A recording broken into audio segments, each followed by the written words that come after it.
Okay, Over to you, so Fatma. yes, so we'll have to pin ourselves once ma'am starts with the presentation. The topic for today is going to be magnetism. Um we'll try to finish off all the topics that we have by the end of next week because even y'all are starting with your school next week. So by then you'll be finishing off all the topics. So I'm very sure when you're going to do any sixth standard school portion, if you have seen your textbooks online, you will come to know that we have covered majority of them and you would be having an idea of what is happening in your sixth standard. Okay, so topic for today is going to be magnetism. Uh, I'm very sure y'all have seen magnets, y'all have done experiments with magnets, y'all have done all of that. I'm very sure you've done that.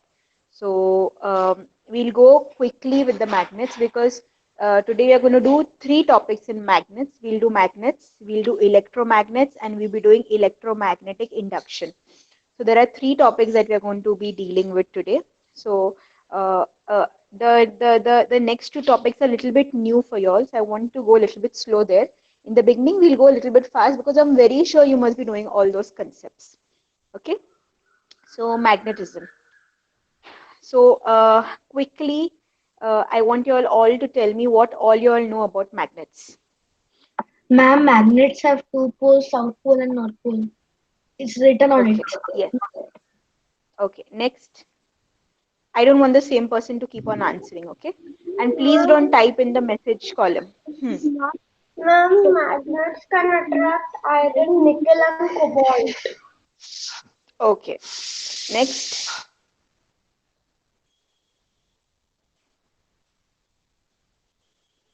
Next. Ma'am, the two ends of magnets only attract to each other. The same will not attract to each other. You mean two opposites end. Yes, ma'am. Two opposite ends will attract and two same ends won't attract. Okay. Ma'am, Next. suppose north and north do not attract, but north and south will attract. Very good. Okay. Next. Ma'am, they have magnetic fields around them. Okay. There's a magnetic field around a magnet. Okay. Very good. Next. A magnet can even lose power to an iron nail.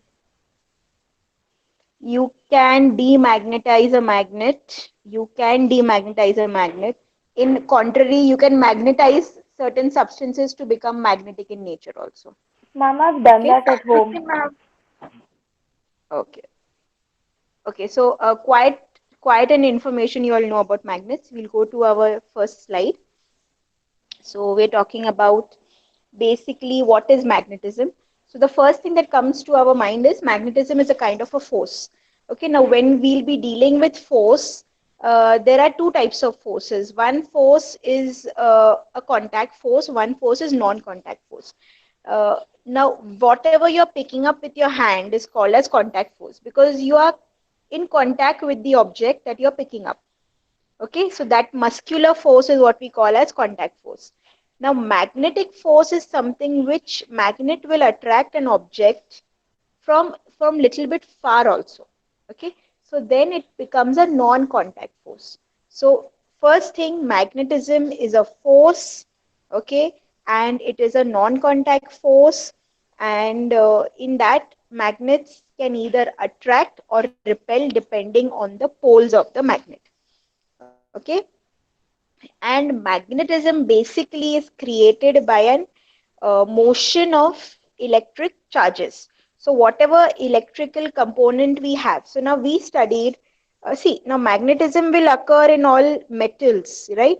Specifically the metal would be iron, cobalt and nickel.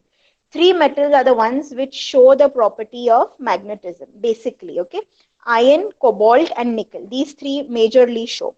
Okay, now we know all these metals are finally, if we go to see a big sheet of a metal, if I'm breaking down, I'm coming to the smallest part of the metal that would come to an atom. Okay, in the atom, what are there? There is there is a nucleus and there are electrons revolving around it in the orbits. Okay, now all those electrons that revolve in the orbits, okay, as you'll go further, you'll be able to understand that these electrons, they are like how we talk that the earth is rotating also and revolving also, means the earth is going round on its axis, plus it is going round around the sun also. Okay, so you call it rotation as well as revolution.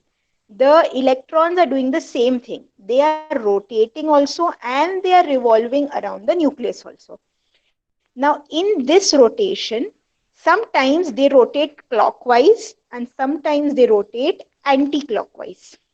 Okay, so this clockwise and anti-clockwise motion of the electrons is what creates a magnetism.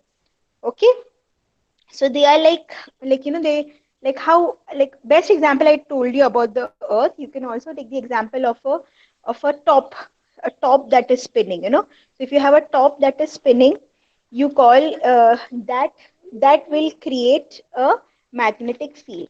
Okay, now what happens that all that sometimes, if you count the number of electrons, if there are say 10 electrons, out of the 10 electrons, if 5 are rotating clockwise, 5 are rotating anti-clockwise, so their spin, you call this as the spin, their spin cancels each other.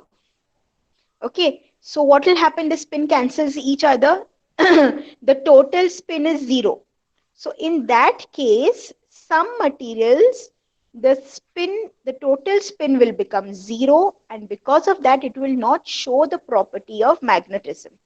But some materials, for example, iron, cobalt, nickel, okay, when you take the sum total of the spin, you will find that you will get a resultant spin. Because of that resultant spin, those components show magnetic properties. Okay, so Ma'am, that is why, ma'am, hmm, if it spins anti-clockwise or clockwise, yes, anti-clockwise or clockwise, both of them, if they may be anti-clockwise, they may be clockwise, both of them would result in a magnetism. You need okay, a ma'am. resultant spin. Okay, you don't need zero, you need some value of it. Okay, now So, these, what in simple language to explain y'all, I explained you in very much detail. Okay, if for simple explanation, they call these as magnetic domains, they call them as magnetic domains. So if there are, so each and every atom has magnetic domains. Okay, now when the sum of those magnetic domains is zero, then it will not be magnetism. Okay, but if the sum of that magnetic domains is some value, then they will show the property of magnetism. And because of that, all of those magnetic domains, they align themselves in one direction. They all will align in one direction. That is how we explain this, okay, about magnetic domains. Now, when you call a magnet may be two types. One will be permanent and one will be temporary. So when I called a permanent magnets, those are the really magnetized ones, they are very, very strong magnets. So those are what we call as magnets. There are some metals in which you can rearrange these magnetisms, these domains, so they temporarily become magnetized, and we can use them for the function of a magnet. Okay, this is what is magnetism, and this is why magnetism is occurring. Okay, I'm very sure this concept is clear because we've been doing Yes, atoms ma'am. and everything. Yes.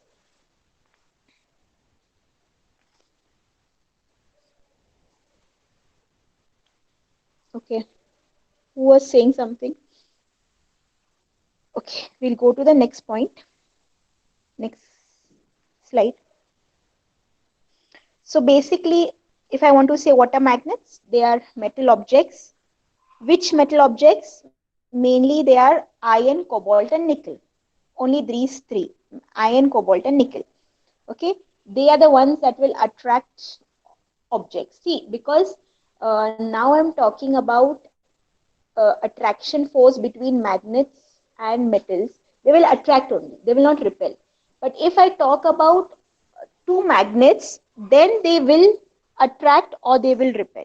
Okay, so here if I'm talking about between an object and between a metal, I'll always say that they will attract. Okay, and there is always a magnetic field around a magnet. The magnet always has its capacity up to which it can show its magnetism. So if there is a small magnet, a weak magnet, probably it will show in the radius of say 1 centimeter, or a radius of, so you can say a diameter of, I'm just approximately saying, I'm not, just an example. It would be in a radius of say 1 centimeter, that would be in a circle of 2 centimeter diameter. Okay, if there is a more stronger one, then it will be very strong. It can show its magnetism up to some meters. If there is really very strong, it can show really too much magnetism. For example, the best example of a very strong magnet which shows their magnetism for many many kilometers is, who will give me this answer? Ma'am, Earth's core, ma'am, it pulls everything down towards it. Yes, yes. The Earth itself is a big magnet, the Earth's core. Okay, it shows its magnetism in the entire Earth, on the entire Earth, up to so many kilometers.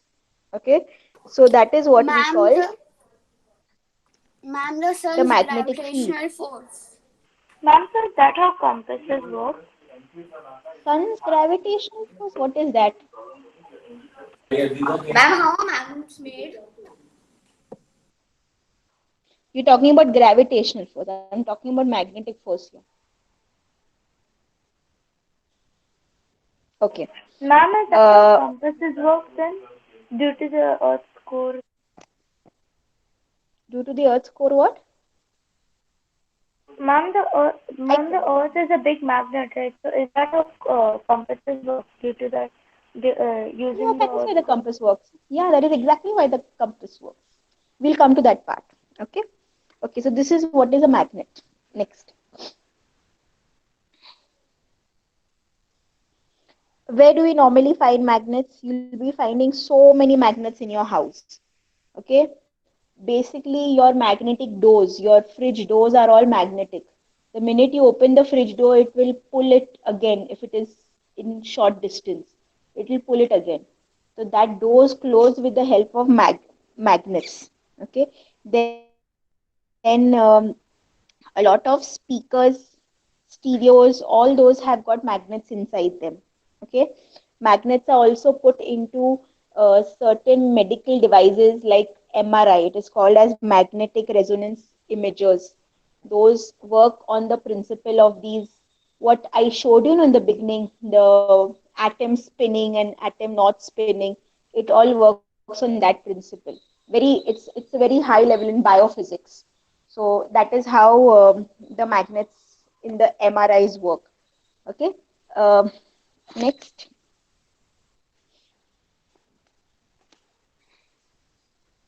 we also find magnets in a lot of electronic devices like television, computer, ovens.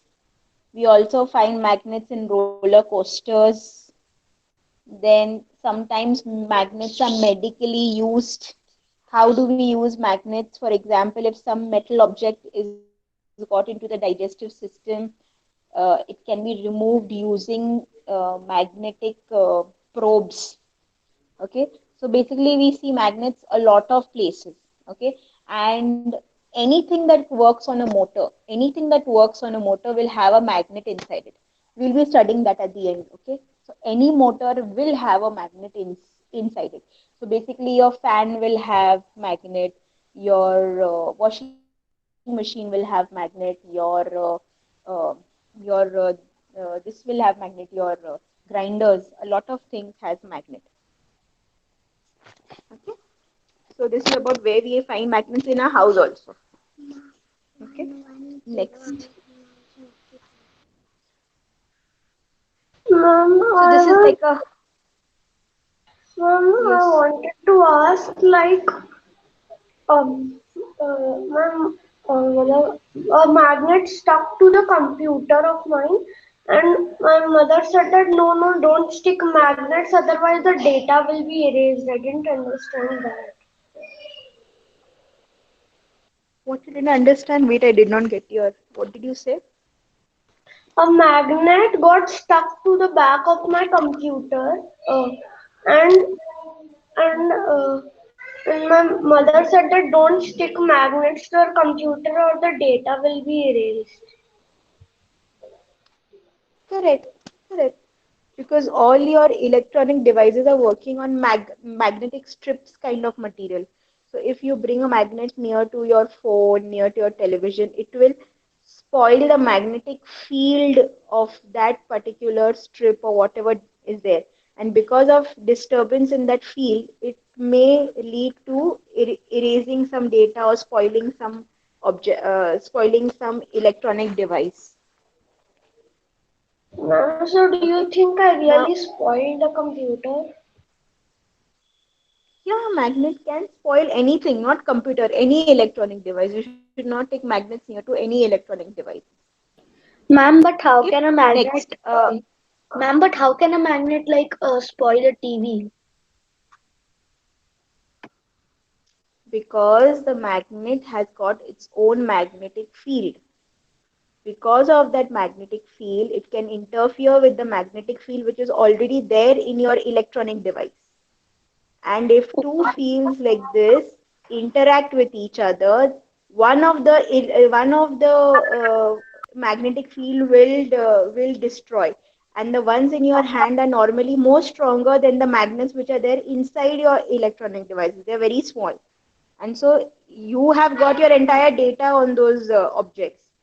You don't want to spoil your big electronic devices worth thousands of money, so it's better to keep your things away from it. Okay, ma'am. Okay. So now, discovery of magnet. This is a weird story, or this is a vague story. We don't know, but this is how it is said that some thousands of years ago, somewhere in Greece, northern Greece, in a place called Magnesia, there was a shepherd. His name was Magnesia or something like that. Magnets or something like that. His name was, and he was walking on a stone, and his shoes had some nails inside it. So his shoe kind of stuck to that stone.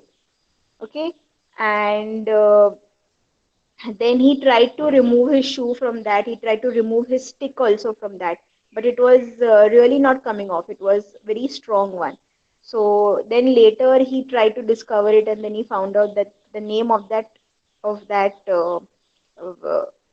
stone which he found was magnetite. We studied ores. Ores we studied for metals. Magnetite is an ore of iron. Magnetite is the ore of iron. Okay, so that is how magnets came into the picture. This is a very vague story. I don't know how true it is, but this is how people say. Okay. So, ma'am, that's how the magnets which are made of iron can stick through other metals. Yes. Okay. Next. Okay. Now we have different types of magnets.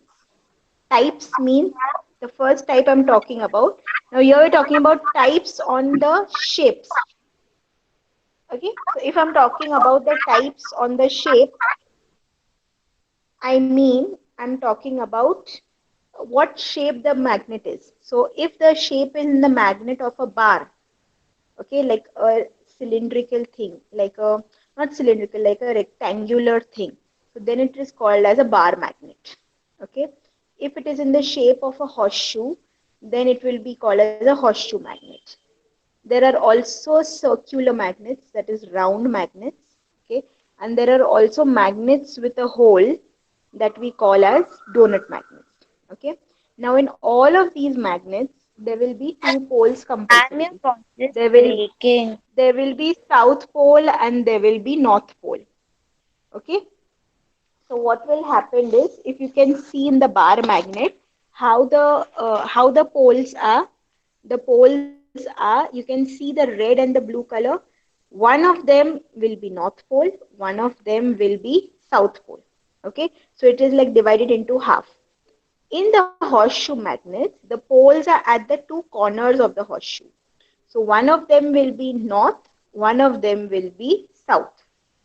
In the circular magnet, the two poles are up and down.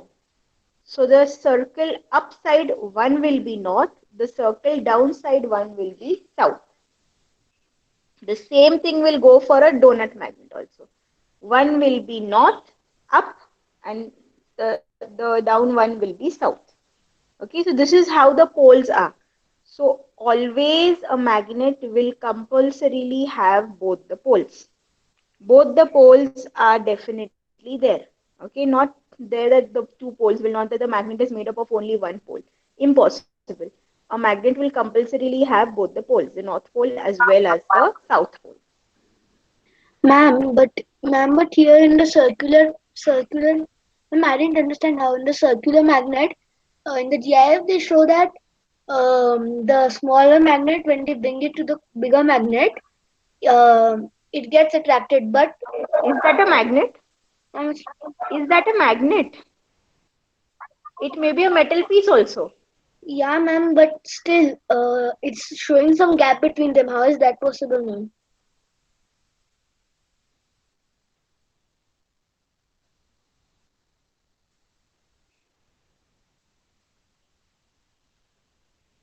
Yeah, they're showing a gap. So probably both of them are magnet and they are in the repel section. Or they're not attracting. Okay, ma'am. But Ma'am, but ma'am, they if it attracted at is, first. How did but the ma'am, another magnet come close? but ma'am, if it would repel, then one magnet would go farther than it won't come near the magnet. Yes, that is true. One would go far from each other. So let's not right now discuss on this GIF, okay? Because I don't know what this GIF is trying to show us. The point of putting this GIF was to show you the round magnets, okay? So let's not bother about what is happening in the picture right now, okay? Next slide.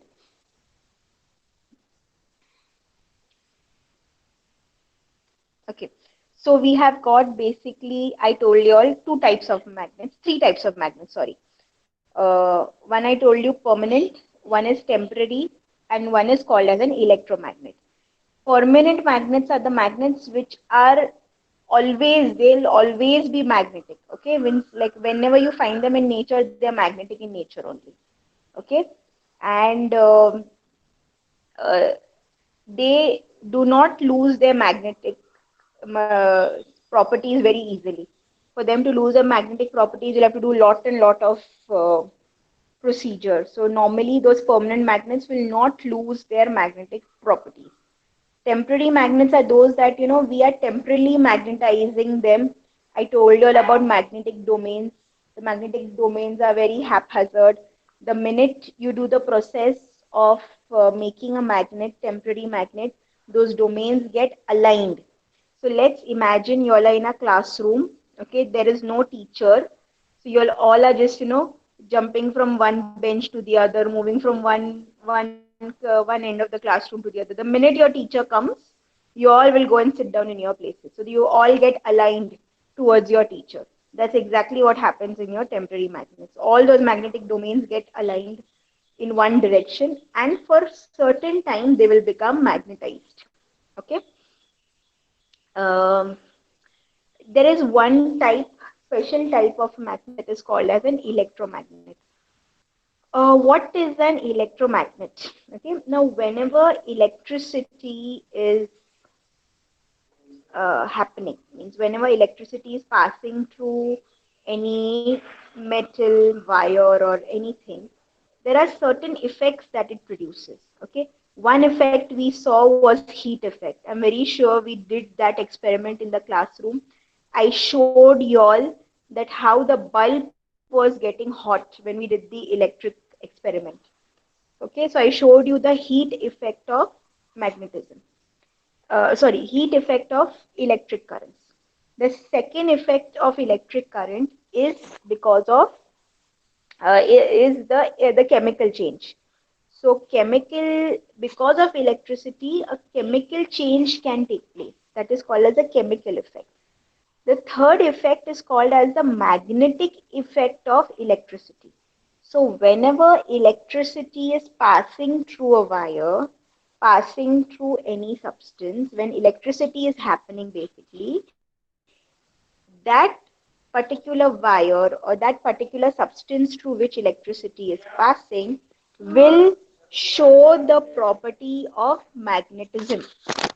Okay, so that substance starts to behave like a magnet, and you call that to be an electromagnet. Okay, so basically when electricity is passing through whatever object, if that shows the property of magnetism, you call it to be as an electromagnet. Is electromagnet clear? Yes, Okay, so ma'am. there are three types of magnets: Yes, ma'am. permanent, temporary, and Ma'am, electromagnet. ma'am, I Hmm. have a question on electromagnet. Does this work on Hmm. any type of metal or every type of substance? Any type of substance will conduct electricity. Will wood conduct electricity? Okay, ma'am. Simple now. All the substances that conduct electricity will show magnetism, but there will be different levels of it. Some will show very more effect, some will show less effect. Okay. But how Uh, to create a magnetic field?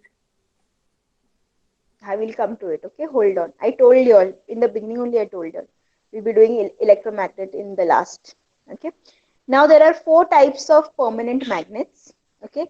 One of them is called as a ceramic or a ferrite. Again, iron based magnet.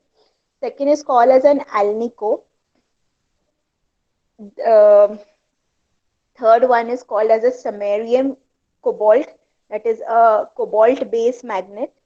And fourth one is a neodymium iron boron, that is also a very strong permanent magnet, that is a iron based magnet. Okay, so four very strong magnets are available in nature. These are the four of them.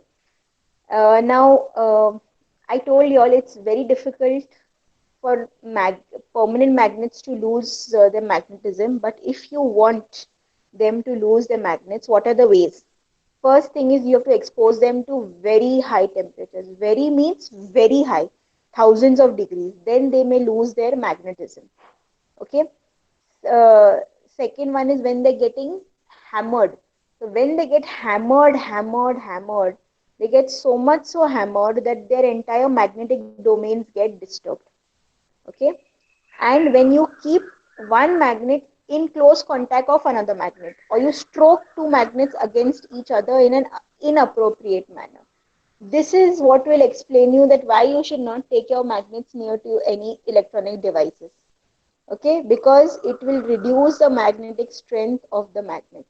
Now what happens is, for us to avoid this, whenever you have seen magnets, I think you've seen the magnets in the, we did some experiment with magnets, and I'm not very sure.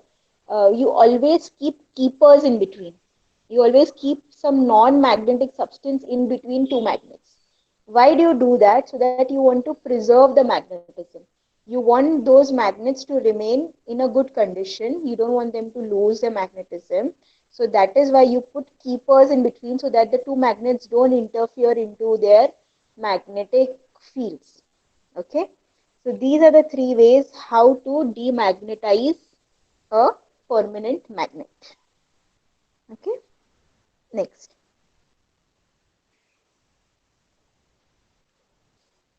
So magnet has two poles. Okay, compulsorily all magnets will have two poles: north pole, south pole. See how in a bar magnet, horseshoe magnet, and ring magnet they are. Okay. The basic property of magnetism is attraction and repulsion. So there will be attraction between the unlike poles. So that is the north and the south will always attract, but the like poles, that is north north and south south, will repel. Okay. So if you're seeing the GIF, the first one and the second one, first one is north north, second one is south south. They both are repelling, and the third one is north south. They both are attracting.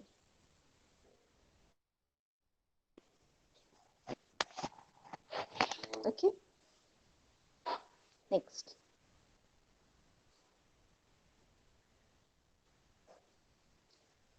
So this is just going to be very quick revision.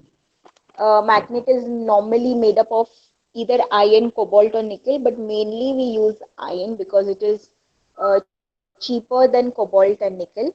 Okay, a magnet will always have two poles, two magnetic poles.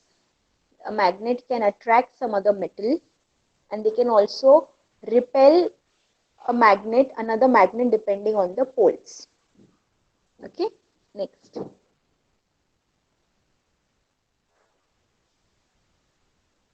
Every magnet has one north and one south. Normally, the blue ends show south and the red ends show north. Normally, if they are both marked as red and blue.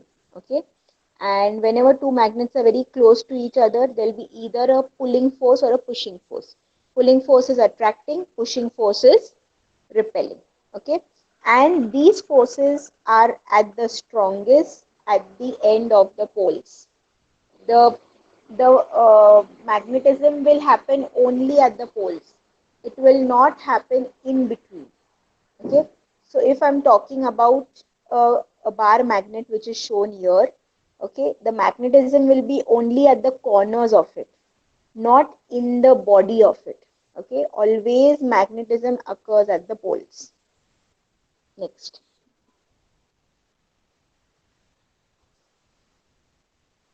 So whenever two magnets with the same poles are got together, if you try this, they will always repel. And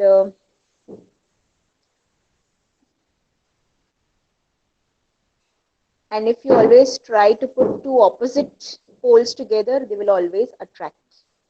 So you say repel when it's same poles, and you say attract when they are unlike poles. Next. So the first picture will tell you attract or repel. See, they are attracting. So if you see the north and the south, the magnetic field lines that are created between the north and the south. Okay. Now here the magnetic field in the second and the third picture, they are going from north to the south. So here on in the second magnet also they are going from north to the south. So that is why those field lines will never meet. And because the magnetic field lines are not meeting, means the magnetic force is not meeting. So that is why they are repelling. That same thing will happen in the third picture also. Both the south poles, the magnetic field lines are coming from the north pole. So when they're coming from the north pole, they are not going to go and move towards each other. They will move towards the south pole, and so they will not attract. This is how it happens. So there is attraction between north and south, and there is repulsion between the north north or south south. Next.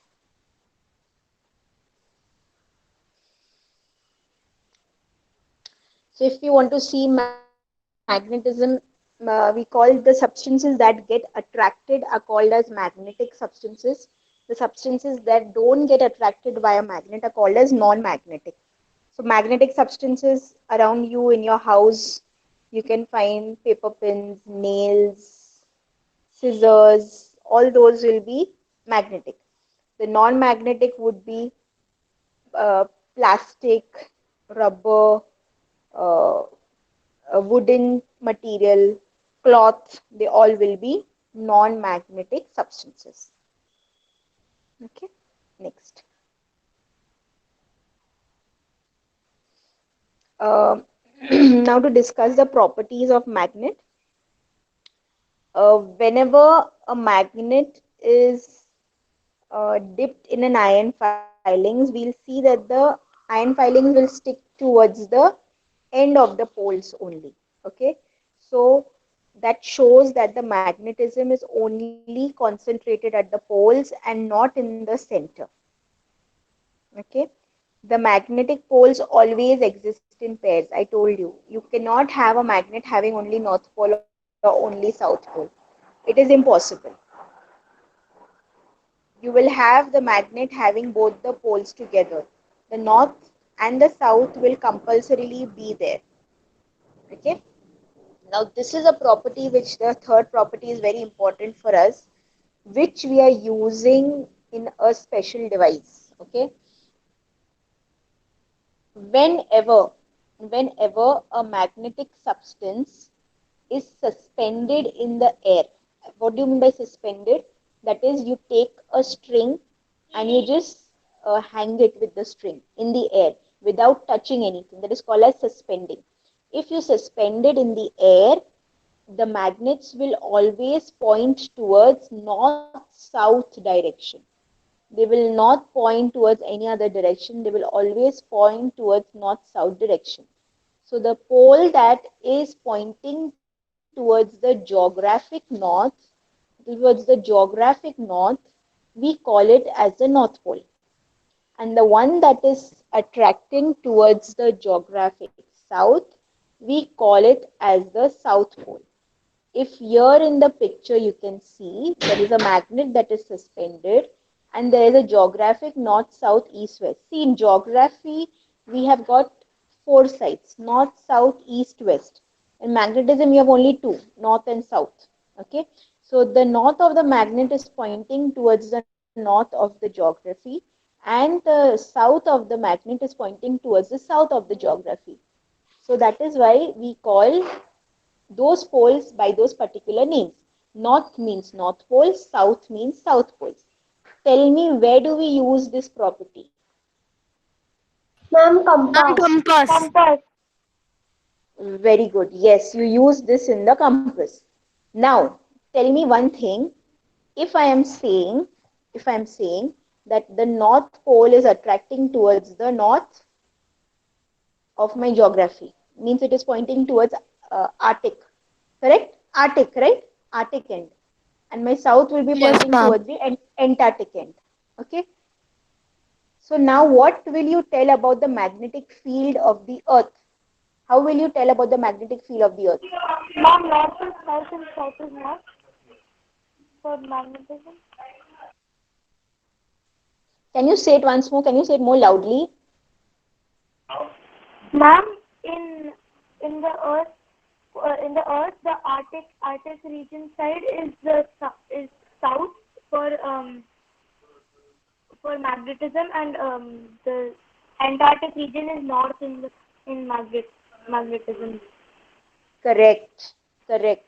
So the magnetic south is towards the Arctic side, and the magnetic north is towards the Antarctic side. That is why when you place a magnet which is there in your compass, so your compass there's a small needle. That small needle is actually kind of a permanent magnet. Okay, whatever that small needle is there is a permanent magnet. It is pointing towards the north. Why it's pointing towards the north? Because the north side of the magnet in your magnetic compass is getting attracted towards the Earth's south magnetic pole, that is towards the Arctic. And your south end of the magnet in your magnetic compass is getting attracted towards the magnetic north of the earth, which is in the Antarctic region. Was this confusing? No, ma'am. But ma'am, I Are have. you all Yes, ma'am. understood it? Yes, ma'am. Yes, ma'am. That is why we specifically use the word geographical or magnetic.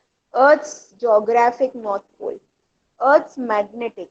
So actually Earth's geographic north is Earth's magnetic south, and Earth's geographic south is Earth's magnetic north. That is why we are able to use the compass, and we are using the compass in a way that we can see the north, south, east, west. Okay? Ma'am, Yes, tell me. ma'am, as you told that the Earth, because of the Earth's core, the Earth also has a magnetic field around there. But ma'am, when we are in snowy regions, very snowy, like the North Pole or besides the North Pole, then ma'am, why doesn't the compass work there? I don't know this if it is not working there. I really don't know why it is not working. Means I didn't know it doesn't work in the snowy regions.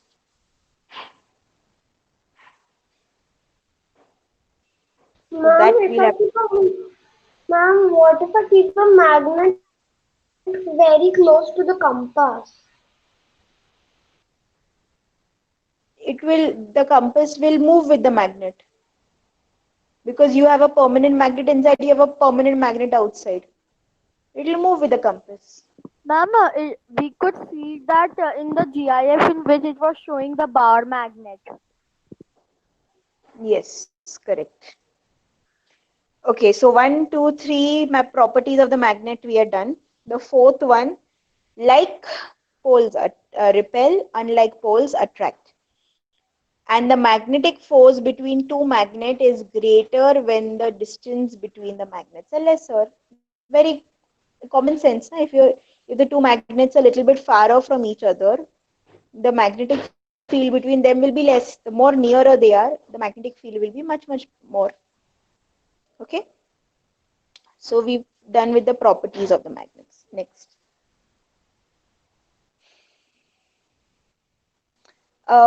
Magnetic field. Let's understand the concept of what this magnetic field is, what I'm talking magnetic field. Magnetic field is basically the region around the magnet where its influence can be felt, where you can feel that yes, the magnetism is there. That is called as a magnetic field. Okay, you can't see it. You can't see it. It is an invisible force. You can't really see it. Okay, but if we want to see it, we do an experiment, very nice one we do.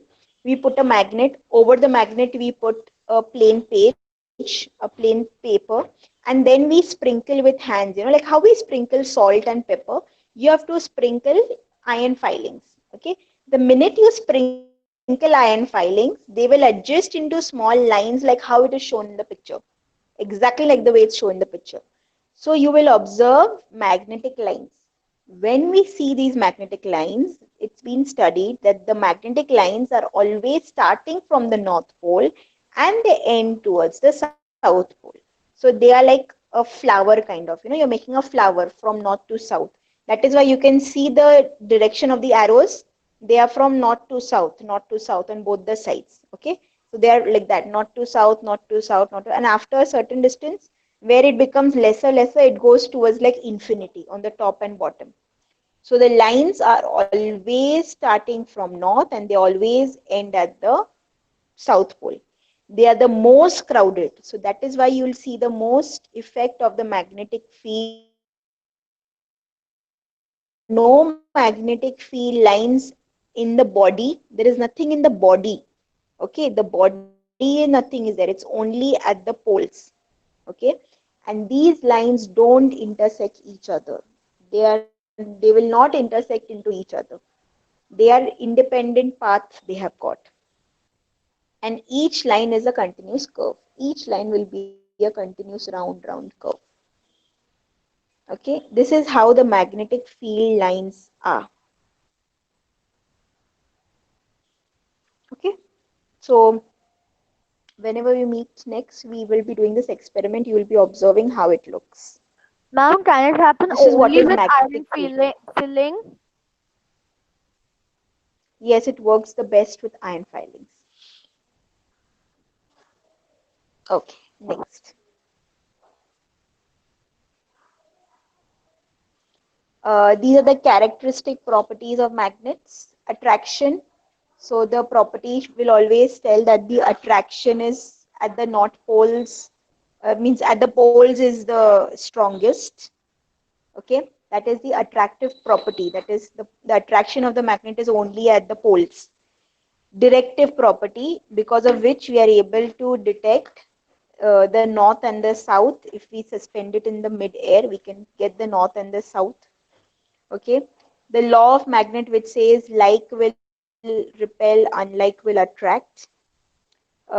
This property is what will show you that why two poles attract to why two poles exist in together. They're called as a pair property. Means what? If you take a magnet, okay, if I take a magnet, a bar magnet, which is showing red and blue, okay, and I cut it in center where it is shown red and blue, exactly on that line I cut. So now I've got one north pole and south pole, no? Will that work? Mom, I couldn't hear you. I've got a bar magnet and I'm cutting the bar magnet exactly in the center. So on one side I've got north pole, one side I've got south pole. So I've got no individual magnets. Yes, ma'am.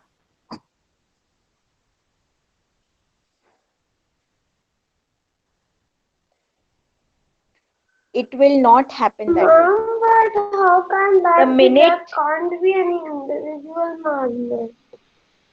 the minute you cut it at the center, if on the left side that you're cutting there is north pole, the place you're cutting it will develop south pole. And if on the right side that you're cutting, the right side was south pole, the place that you're cutting will develop into north pole.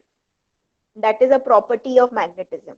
It is a property, that is why there is no explanation for it. It is a property, okay? It shows this nature that a magnet, if you cut into two parts, the place you're cutting will develop the opposite poles. So if you are cutting it towards the north end, that end will develop south. If you're cutting towards the south end, it will develop north. Okay. And what is a test for magnetism? If you want to test if, for example, a given rod is magnetized or not, you can check it by the attraction or the repulsion of the iron rod magnet.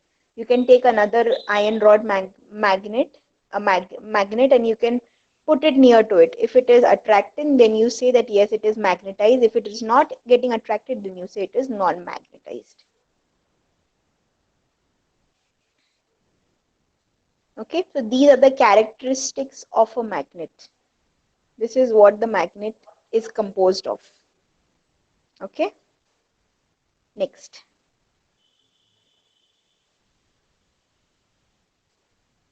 Okay, how magnetic material are separated in scrapyard? By what way? Chalo, I want answers for you from you all. Ma'am, they How take will magnet? Hmm? Chalo, fast. Give me answers, everyone. Ma'am, a magnet is used to separate them. You'll use a magnet to separate them. Correct? You all will answer them. Ma'am, we have You'll take a done magnet to magnetic separate. but separation. Okay, yes, so I Ma'am, we will have take a done very big. magnetic. ma'am, Okay, we're so gonna if I am take a taking, as you can see in the picture, there's a big yellow color round, okay, on that crane.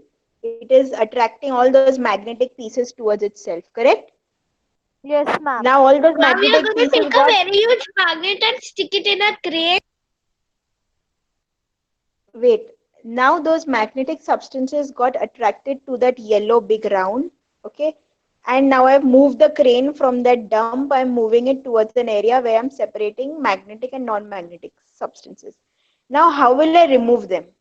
Ma'am, we're gonna turn off the magnet. How can you turn off magnets?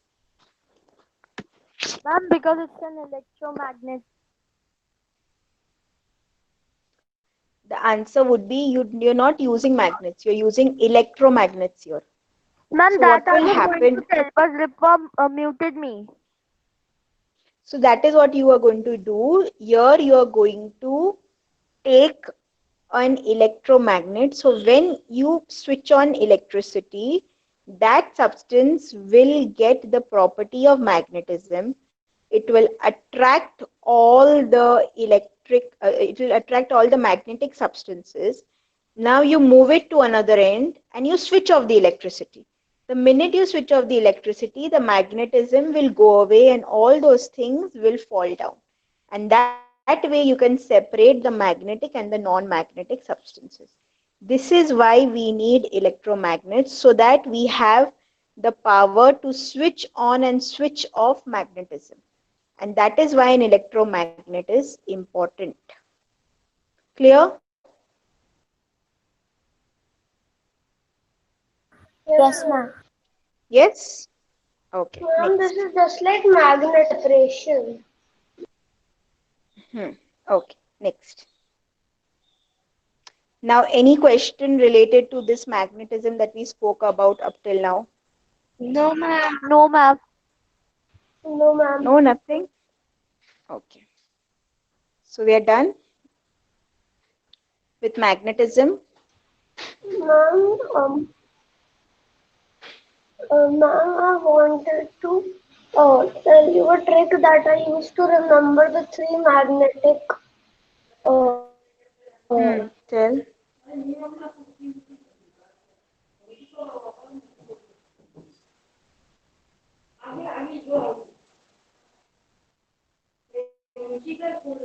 Tell fast.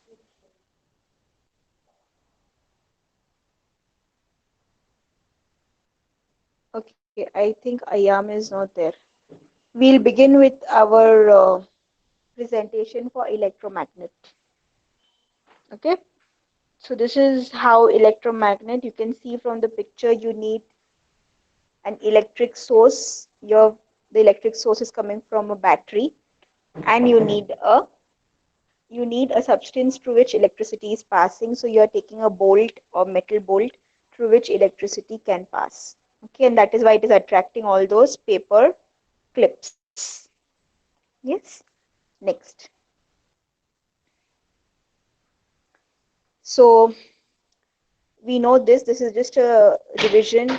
A magnet is made up of material that will create a magnetic field around it. A magnet has two poles, one is a north pole, one is a south pole. The north pole will attract to the south pole, the south pole will repel the south pole. It's just the same thing repeating again and again. Okay, next. We know about electricity, how electricity flows. Okay, whenever an electric circuit is made in a wire, okay, you've got electrons that are continuously flowing. So it's like I showed you all the parcel game. So the electrons are there, they're going from one end to the other.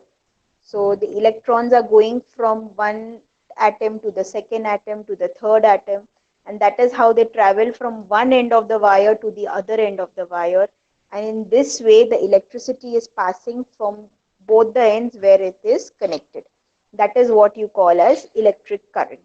Okay, and in this electric current, if if the electric current has a switch, in that, if the switch is off, then electricity will not pass. If the switch is on, then the and you call the one with switch off, you call it as open circuit. With switch on, you call it as closed circuit. Okay, these two concepts are what we have studied up till now. Electricity and magnetism, both we've studied. Now we're going to see how we're going to combine both of them. Okay, so next. So what is an electromagnet? As the word says electromagnet, there is a property of electricity and magnetism both into it. Okay, and how do they combine? They will combine when electricity is passed through an object, means through an object that conducts electricity. Okay, it will create a magnetic field around it, and that substance is what we call as an electromagnet. Okay, so if you see in the first GIF, when the circuit is an open circuit, when the circuit is an open circuit, the clips are very far away from each other. Okay, because there is no electricity passing, there is no effect of magnetism. Okay, when the switch is on, you'll see a red button, so that means it is a closed circuit, so electricity is passing. So if electricity is passing, that particular substance through which that thing has been coiled, the wire has been coiled, that will develop magnetic properties, and so it will attract those paper clips towards itself. See it again. See, right now it is open circuit, clips are far away. The minute the red button becomes red, they will attract the clips towards itself, and that is what you call it as a electromagnet. So here, open circuit, closed circuit, open circuit, no electromagnets, closed circuit, there will be an electromagnet. Okay. Now, if I want to make my electromagnet stronger, if I want to make my electromagnet stronger, what I need to do? First way is I can just have a plain wire. Okay. If I just have a plain wire, it will show magnetism. It will show magnetism. If I want it to become more concentrated, instead of having a plain wire, I will take a wound wire. Means I'll take a series of coiled wire. So I'll take coiling of the wire. So first thing is to coil the wire. Okay. Second thing is I can wrap it around an iron core. I can take an iron metal and I can wrap my wire around it, round and round, wounded, like how it is shown in the second picture, round and round, wounded. Okay. So if I have one turn, it will show less magnetism. If I have two turns, more magnetism. I can have up to thousands of turns. I can have many turns also. Okay. So this way I can increase the force of my electromagnet. Or simply the third way of improving my electromagnet would be by increasing the current. If I can have passing a current of 1 ampere, I can now pass a current of 2 ampere, I can pass a current of 10 ampere also. Okay, so there are three ways to make my electromagnet stronger. First of all, I'm making coiled, I'm taking it coiled, I'm putting that coil around an iron core. I am making more coils around that iron core, and I am increasing my electric current. In any of these cases, I can increase my electromagnetic effect. So you can imagine the electromagnet present in the scrapyard must be so strong, they must be passing more current through it, or it must be highly coiled, or it must be having a very big iron core with it also. Okay, so depending on the usage of your electromagnet, you can increase the power by increasing or by decreasing any of these features. Okay, clear? Electromagnet. Yes, ma'am. Okay, next slide.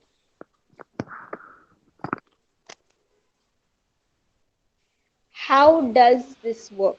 Okay, whenever an electric current is passing through a wire, a magnetic field is created around them. Okay, now the first picture that you can see is a plain wire. Can you see the magnetic field around it, how it is? Just two or three rounds, just two or three basic rounds. Okay, if I am winding it, if I'm winding it, can you see the magnetic field has now increased on upper and lower end? That magnetic field is those blue lines that you can see. It is much more than the first picture because of the winding. Yes, ma'am. And if I see the third picture, I have put an iron core into it. Putting that iron core, you can see the effect that that magnetic field has become more stronger. It has become more in the middle picture it is more thinner. In the third picture it is more thicker. The magnetic field is much more thicker. Okay, so this is how the electromagnetic works. Means you have a plain wire, the magnetic field will be very small, limited to a very small area. The minute I coil it, the magnetic field increases, and if I put an iron core, that field becomes much more stronger. So this is how you can, or this is how the electromagnets are actually working. This is how the magnetic fields are working. Okay, next.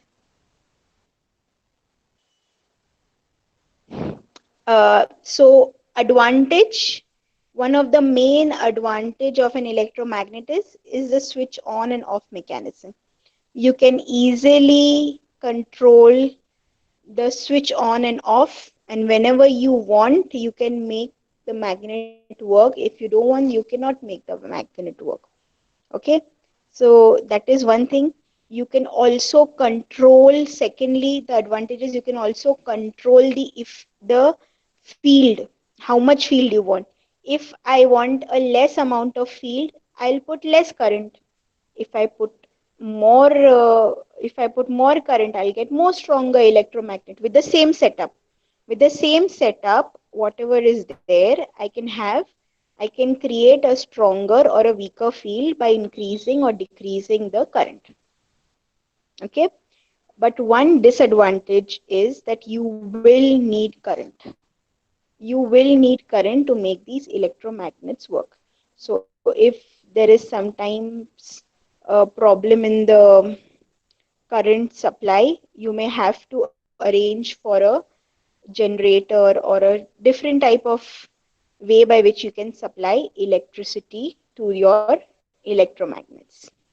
Okay, so the setup, that is the what is the setup you require? That is, you require an iron core, and you require coils of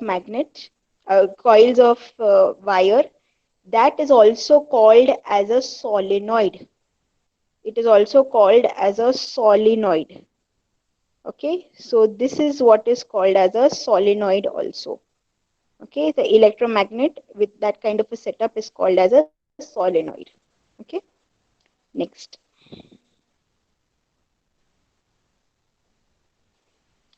So main uses of electromagnets, I showed you the cranes, how the cranes would work. Let's see the electric bell, how it works. Okay, so the electric bell has got a horseshoe magnet. Can you see the horseshoe magnet? The horseshoe magnet is the E feature is the Yes, horseshoe ma'am. magnet. Okay, now whenever it is black color, it is open circuit. Whenever it is red color, it is closed circuit. Okay, so the minute okay, and on the E you can see that wire is wound. So you have your magnet also. You have a horseshoe type of horseshoe type of an iron core also, and you have your it's not a horseshoe magnet, it's a horseshoe setup. It's a horseshoe kind of a iron bar. Okay, and the wire is wound around it. When the circuit is showing black color, it means it is open circuit. If it is open circuit, there is no electricity passing, so there will be no magnetic effect seen. If there is no magnetic effect seen, the part that shows AT, that is also another metal piece, that is a metal strip. It will come back to its sleeping position. When it is in the sleeping position, the ball that is attached to the A part is far from your B big uh, tong.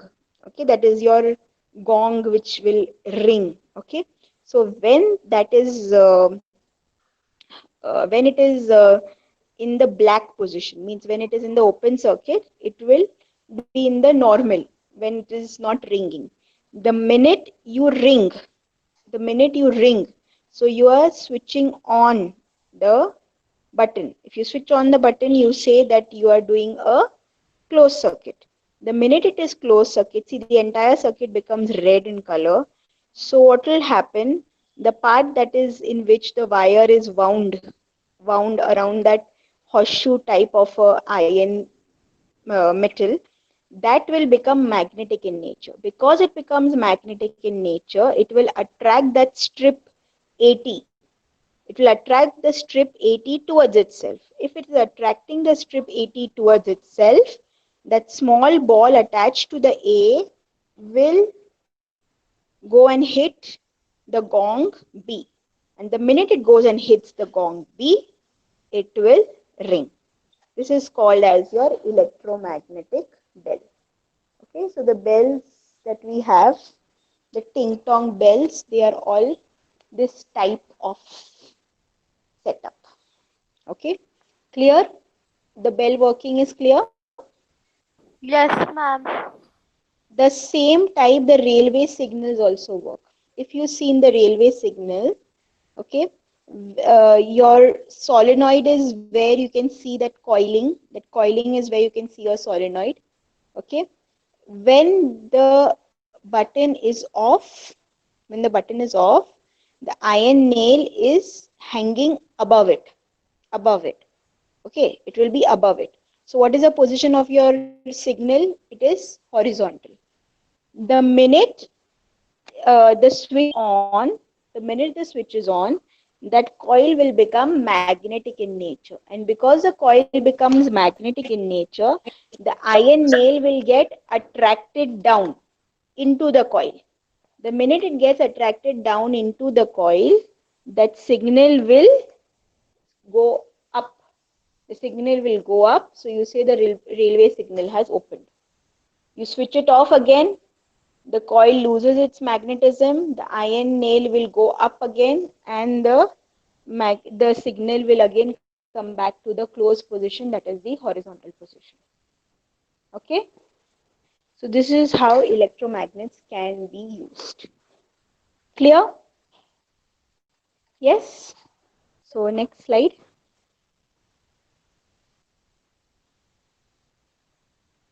Okay. um, there was the scientist in around 1800, Hans Oyster.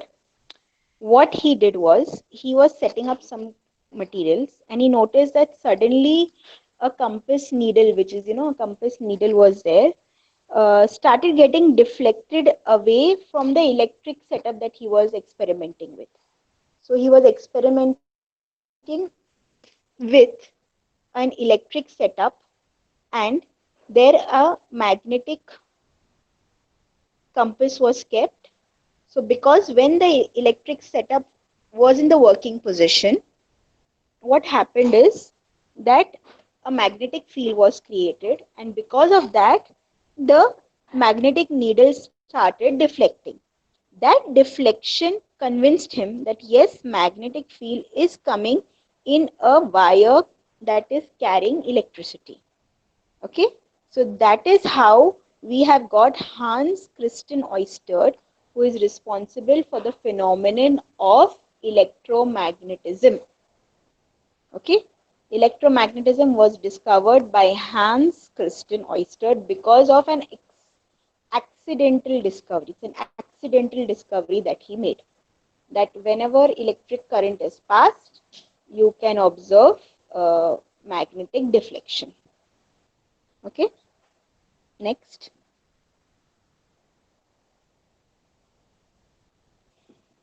Next. So this is how you can see on and off.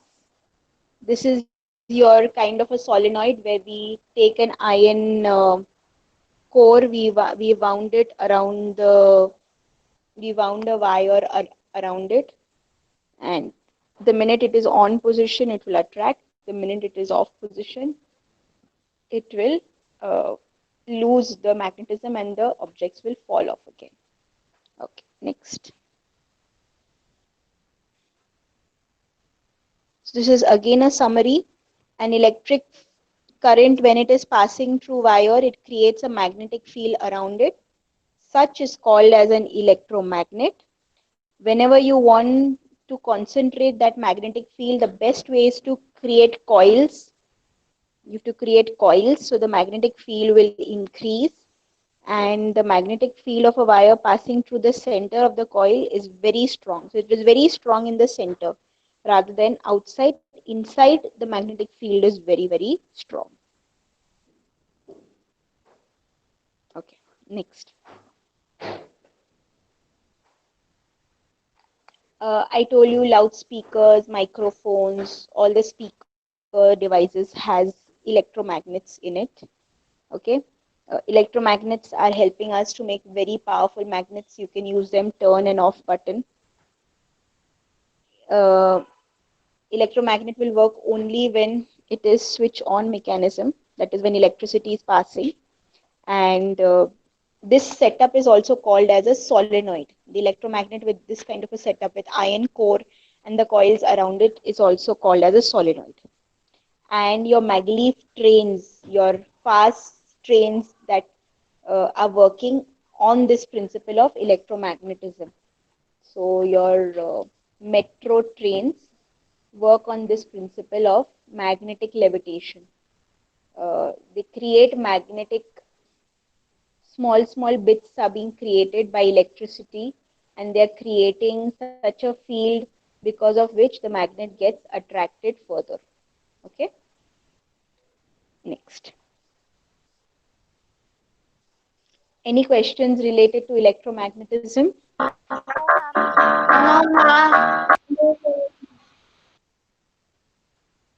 Okay, so we'll go to the next part. I want you to see a video. So ma'am will be showing you a video.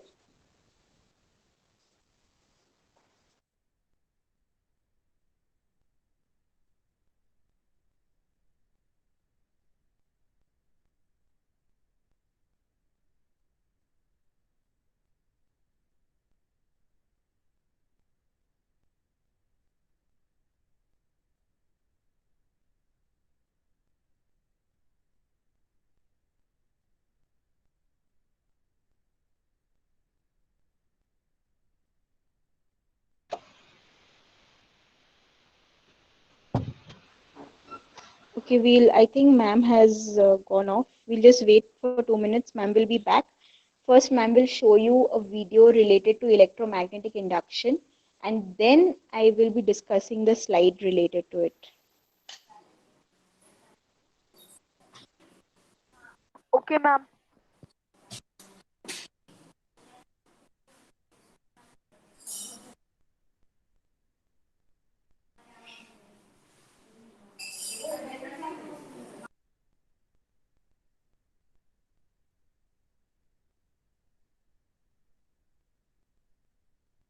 Okay, can you all see my screen now? Yes, ma'am. Yes, ma'am.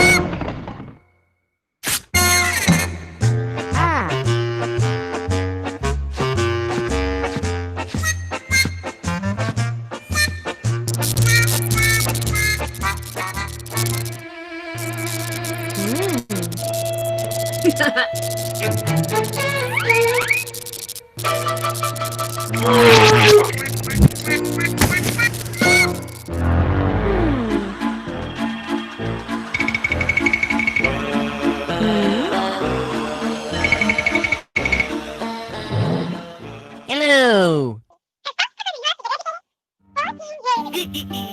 Oh.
Okay, so I think now my work is very easier.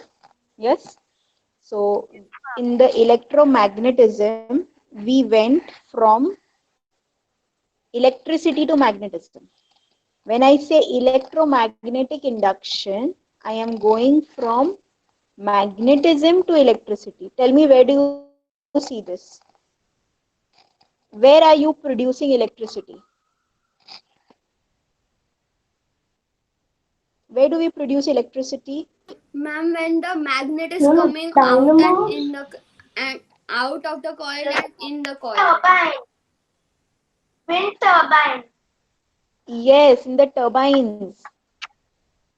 Actual example. Where are we? We are producing electricity, no? Water turbines, wind turbines, everywhere. You are producing electricity on the basis of electromagnetic induction.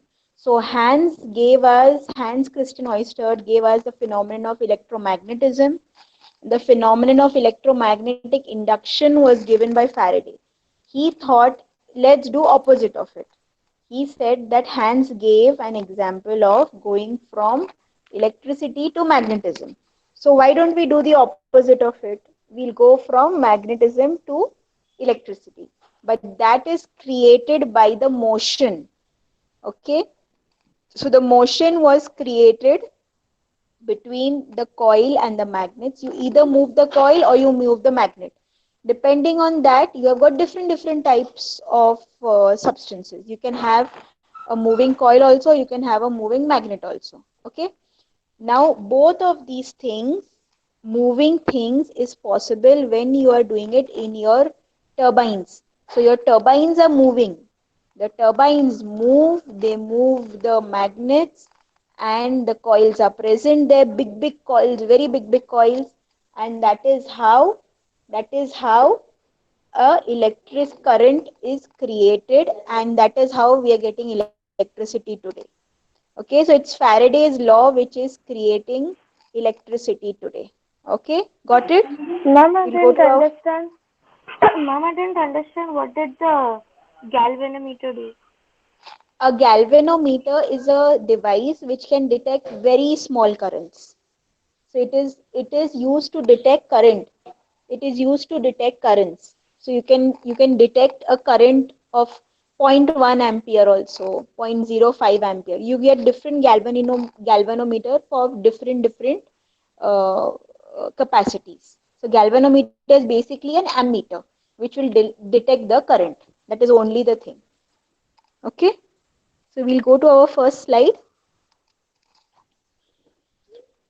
So here electromagnetic induction is when uh, a inductor is put in a particular position, a magnetic field is varied because you're moving the magnetic field or you're moving the conductor, either of them. Okay, it's a relative motion. Whenever there is a motion, so you're changing the magnetic field is when electricity is produced. That electricity is what we call it as electromotive force, or we also call it as an EMF. An EMF, or that is what we call as a voltage, a current is generated out there. and this was discovered by Michael Faraday in 1830s. So after the electromagnetic magnetism, electromagnetic induction was created. Okay, so this is what the setup is there. What we just saw, he took a wire, which was connected to a gadget to detect the current. So that is, he detected it to a galvanometer. Okay, and when a bar magnet was passed through that coil, what he observed that an electric field was seen in that galvanometer. Okay, there was no batteries, nothing was there, nothing was there. Okay, no batteries were there, and this is how he observed that electric current can be generated. And all our machines, big transformers, big generators, motors, they all work on the principle of electromagnetic induction. Okay, next.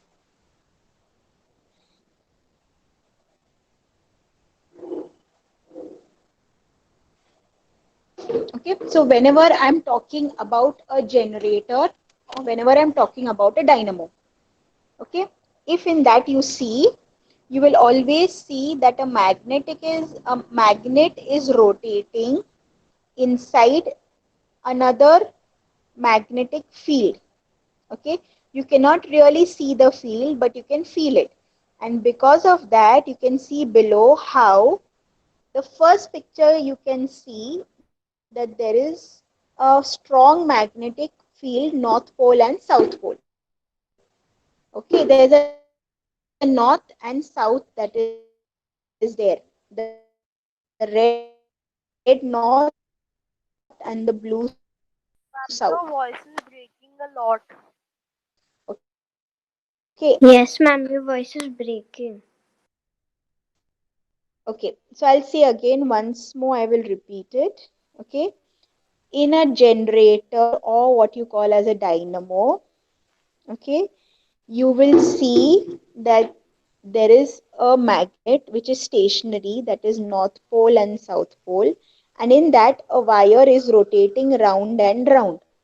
Okay, because of that rotation, what will happen, that you will see that green color substance is your galvanometer, or which is detecting the current. That will show deflection, which is telling that the electric current is generated in those wires. Okay, and you can see similarly on the right side also, you have got a horseshoe magnet. Okay, and there is a movement of that rotor, you call it as a rotor. That rotor is rotating because of some force. Okay, so you can have that rotor moving because of the turbine that is attached to it. That turbine could rotate because of your wind. It could also rotate because of your water flow. It could also rotate. Now they are doing it because of sea waves also. A lot of things can move that rotor, and that movement of rotor in the presence of the magnetic field generates electricity, and you can see that the bulb is glowing. It's a very small bulb. You can see the minute it is rotating, the bulb is glowing, on off, it is going. Okay, so such in a generator or dynamo, you have got stationary magnets, the magnets, so they are called as stators. Okay, and you have got a rotating another rotor. Okay, these both cut into each other's magnetic field lines, and what happens is, in our rotor we get electric current. Okay, this is how we make electricity. Okay, Excuse me, ma'am. next. Yes. Ma'am, in this GIF, because it is showing that the magnet, it is in that square thing. Ma'am, instead of that position, if we put that in the turbine or in the windmill rotor, then ma'am, will it be the will the like the rotating be the same one? I didn't get your question. Ma'am, ma'am, the magnet is in that where due to the magnetic force, it is spinning, ma'am. So, ma'am, if we put that in the windmill rotor, will it be the same energy? Yes, it will be the same. Okay, ma'am. Next slide.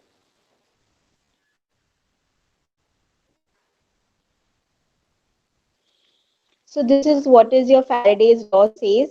If you take a wire, this is, see, laws are laws, okay? You have to say them as it is. This is how he gave the law.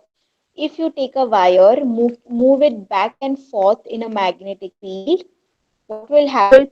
Push the electrons which are there on the metals. So if supposing you take a copper wire, and the copper wire has, each copper atom has got 27 electrons.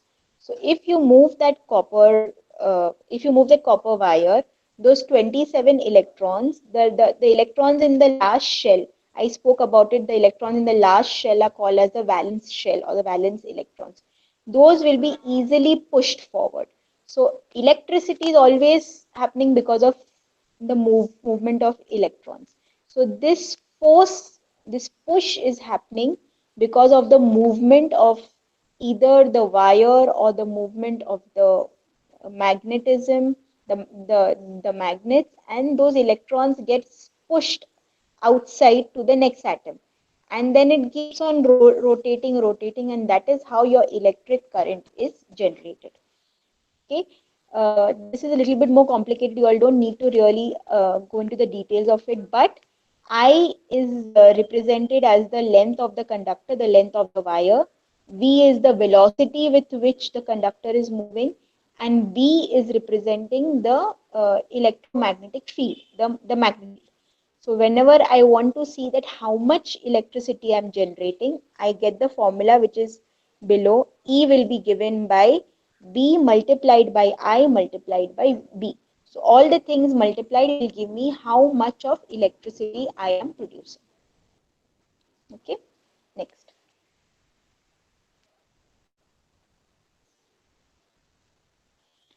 So this is exactly what I was telling you all. How do these things work?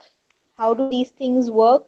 You have got big turbines. Those big turbines are moving, rotating the shaft. They're rotating those shaft. You can see that rotating shaft with that yellow color circle. That rotating shaft will go into the generator. It is the generator which has the mechanism of your electromagnetic induction, which produces the current. It will then go to the transformer. From the transformer, it goes to the main electricity grid, and from there it will come to your household.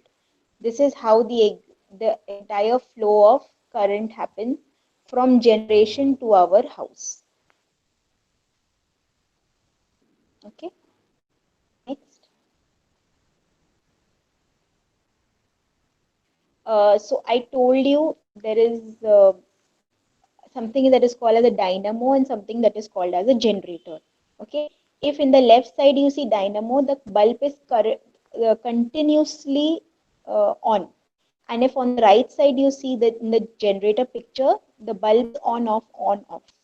So a current in which always the current is on only, such a device is called as a dynamo. And a generator is in which you have an alternation in the current. Such current is called as a AC current. So there's a concept of DC current and AC current. We had done that AC and DC when we did electricity. Okay, so when I have got a dynamo, the dynamo will make DC current and the generator will make AC current. But both of them are working on the same concept of electromagnetic induction. Okay, here on the left side you can see how the coil is rotating in the magnet, and on the right side also you can see how the coil is rotating in the magnet. Okay, so dynamo makes DC current, generator makes AC current. Yes, next. So we finish the concepts: magnets, electromagnetic induction. Any questions? No, ma'am. No, ma'am. Interesting to know na the concept, new concepts. Yes, which we never knew. Yes, ma'am. Okay.